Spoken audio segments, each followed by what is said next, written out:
Hey guys, in this video I'm going to show you how to restore photos inside of ChatGPT. If you find this video helpful, please consider to like this video and subscribe to my channel. In saying that, let's just jump straight into the video. Okay, so if you deleted or lost a photo inside of ChatGPT, what you can restore depends on where the photos were stored or uploaded. So the best way to do this is to restore photos from a chat conversation. So to do this, go ahead and open up that chat conversation. So I've got this image in here, so this is a image model request. So go in the conversation and you can go ahead and find the image, and then you can save it to your PC.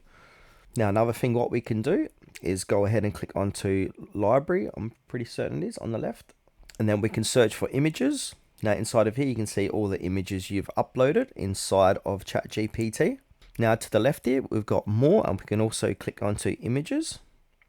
And now this is going to show you all the images they have created for you inside of ChatGPT as well. Now, if you want to go ahead and save it, just basically click on the image and then click onto the download button. That's going to download the image.